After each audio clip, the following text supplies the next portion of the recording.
Welcome to episode 7 of the Whatever podcast. It's the show where we talk about whatever. It was good, bro. Okay, we're still here in Hawaii. We still here. Having a great time. Facts. Oh my goodness, man. Hawaii, it's speaks for itself. I mean, you can see the background out here. It's like this everywhere pretty much, and it's really like one thing that struck me is how quiet it is. It's very peaceful. Even with the cars on the road, it's not even like that loud. It's just the whole place is just really great. It's someplace you can really sit down and think. So highly recommend you to take the trip. If you've been thinking about it, it is worth it, worth the wait. We found a good price, like a month in advance, month and a half in advance. Yeah. $600, nothing crazy. $592 actually to be exact. So highly recommend it. Go for it. Don't let fear stop you. It's like when you say tomorrow could turn into like 2 years from now. So you might as well just make it happen. And it's important to note that yes, we are traveling in 2021. It's still, in a sense, a global pandemic. Yeah, make sure you get vaccinated. happening. You need that to really be able to move freely, and not with as much fear. But even then, still wear your masks and be smart. Always. Be smart about it and whatnot. Don't travel like. If you get vaccinated, travel, but still be safe and try not to think that you can't spread it either. Wear your masks around big crowds of people and just try to be smart, be safe. So be as responsible as possible, even while you're having fun. Because in a sense, no life can't just stop and we can't just hold up forever. Yeah. But there is a matter of duty and responsibility when taking these steps to get out. You got to take your proper precautions and just getting vaccinated just streamline our thing, our ability to maneuver, but also just eliminated more risk and concern in terms of just public health and safety.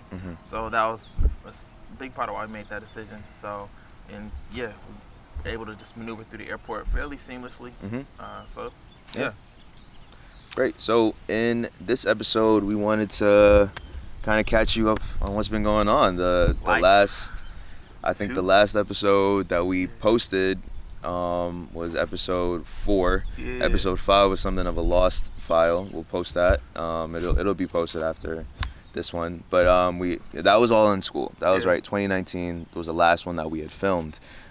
So we're gonna just let you know what we've been up to for the past couple of years. I'll let Vic start it off and give you a little summary. Facts. So when we last left off, after graduating, 2 days after graduating, Lawrence and I went to Cartagena. Not even one day after. We took a day to rest and go back home, and then I was like, I'll see you in Miami. And we met up and we went to Cartagena, Colombia. Yeah. And we spent a week there. That was fantastic. Fantastic. Life-changing. Life-changing week. Yeah, so we did that for a week. Came back. Well, I'll just go ahead and talk about what I did. Yeah, so go ahead. Came back. I spent the summer working on music, just relaxing, getting a lot of creative energy out. Just a lot of stuff that I just wasn't able to do at Davidson because school education now is a priority. But just having the opportunity to just be home, family supporting my dream, my vision, my ambition, and saying, do what you got to do. Always have a plan for sure. And so, my plan as of then was just create for a while. And I did that over the summer. Around October, November, I spent a month in Madagascar just backpacking. I traveled for 30 days. And that was another life-changing experience. Came back, more creative stuff. January 2020, right before everything happened, I spent 3 weeks in Canada, 2 weeks as a musician in residence at the Banff Center for Arts and Creativity, and then 1 week just in Calgary with a homie. Shout out Teresa, you dope. So after that, came back, did a little more creating and just at home music making. I went out, filmed a little bit in California. That was cool. And just the spring, summer, I was prepping for a fall semester. Actually, I did a certificate program in sustainable small farm management at Ogiti Technical College. And so, spring and summer was just prepping for that and just getting as much more creative stuff done as possible. And then come August, I was back in school. August through pretty much this past July in 2021. been in school at OPG Tech and also at Georgia Southern University. I took an aquaponics and aquaculture class there during the spring semester. And then also just finished up a research program over this past summer at Georgia Southern. And I was doing sustainable agriculture, translational aquaponic technology, and traditional farming, traditional agricultural methods. And I got to work with some of the heirloom seeds in the Geechee community and just continue that agricultural project in a new way. But just creating and just literally just taking any idea and just going forward with it. And just look, we have one life and you got one life. You gotta enjoy it. So that I just did what I enjoyed, and I'm thankful and fortunate enough to have a family that believed in my vision and goals to say, hey, you got a place to stay as long as you working or you're getting educated, you can stay here and do your thing. Just staying focused and being creative in those aspects. So that's what's been on my radar. So for you, very busy 2 years for you. Got a lot done. For me, it was also pretty busy. I'd say that one thing that's been a consistent thing in my life since I started Davidson is that every 4 to 6 months I usually go through something that drastically changes everything about me, like my perspective, how I move, things that I'm thinking about, all of that. So after school was done, we had already booked that Colombia trip in like February because we needed something to look forward to. It was getting really tough. Like the last few months we were trying to do a million different things. It was like music, it was final projects, films, just social stuff that we're trying to get done and logistics and all that. So it was a lot going on, so we needed that trip. And that trip was great, just to go there and to Colombia and Cartagena, and we just saw so many amazing people, so much good energy, and we put out like 3 songs. We recorded 3 songs in a closet, and it came out great. Music video, shot IG a music pictures, video. IG pictures was crazy. It was such a great time, just like opened up my mind once again. So it was such a blessing to be there, and made me fall in love with the people, the country, and the language as well. So I'm learning Spanish right now. That's something I want to keep going. And then that kind of segues into like what I did right after that. I was a VFA fellow for 2019. And I went to a training camp in Detroit in July, and I was there for about a month with 200 of the most incredible people I had ever met, entrepreneurs and game changers, leaders, people who are gonna really just like change the entire world, honestly. So it was a blessing to be with them and spend an entire month with them, learning how to be a better entrepreneur, learning what to expect when we get work and working at a startup. And just, I spent that whole time just getting to know them and understanding what they were trying to do and trying to make some moves with them. And it was just so great. They were just like, I'd never been so welcomed like that before by so many different people. I just opened my full self up to them. And it was great. Like I did a lot of filming over there, and I even spearheaded a musical project. We ended up dropping Nothing Venture, Nothing Gain. Nothing Venture, Nothing Gain. The EP is like 5 tracks long. I was like, listen, I got the bars, and my roommate had the beats, and another friend had the equipment. So I was like, any artist wants to come through and support, we can do that. So we got some singers, we had some other rappers on it, and just like really dope beats. And this was the first VFA, Venture for America project that was just made completely by fellows. Yeah. So we were able to make history. We dropped that on my 23rd birthday.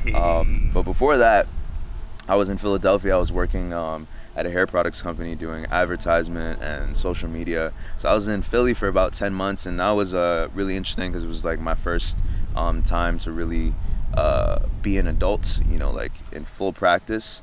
So I was living with a couple of roommates from VFA, and I was going to work, and I was just trying to figure that situation out. Maybe like 6 months in, I was pretty comfortable with it and getting into a flow. And then the last 4 months, things kind of got weird at the company. I'll spare you all the details, but it was kind of weird during January 2020, and then during February, that's when I was thinking maybe I need a change, and then the pandemic hit. That was like in March, right around that time, right around my 6-month review. So that happened, and then I had to just navigate that new reality, and I was just like staying in the house, and thank God I had work, checking in on my family, and I was able to kind of thug it out with the company for a bit until July, and then I decided to move on. and I went back to Brooklyn in August of last year. And I was like, you know what? One, I need to recharge and relax. It was just really great to be back home in Brooklyn with my family and just get that warmth and that positive energy. I was missing that. So I took like a couple weeks off to just like do nothing and just kind of reset my mind and everything, and just, you know, eat mom's good food and just get like rest that I was missing out on. And then I was like, yo, okay, now I'm finally free. And I was like, listen, I only have maybe like 3 months before I need to get another job. So I was like, let's just start creating. So I started writing like crazy, putting out song after song after song after song. Just experimenting with the flows and, you know, the different beats, and I could see like the growth in the music because so much had happened to me, you know, in Colombia and Philly, and I was just a totally different person. I was also 23 at this time, so I was like, okay, it's a new year, it's a new chapter. So I was just putting out much better music than I had ever put out before. I had leveled up in that sense. And then the crazy thing is, like, are you good? Don't worry about it. Yeah. Crazy thing is that in January of 2020, when I was thinking, okay, I definitely need to get another job, I started looking for work, and I realized, like, damn, I really hate this process, like the whole application process. And I wondered why I hated that. Is because I was already doing what I loved, which was Trilla G Entertainment, making music and being creative and working on myself and growing as an individual, as an artist, as a person, all of that.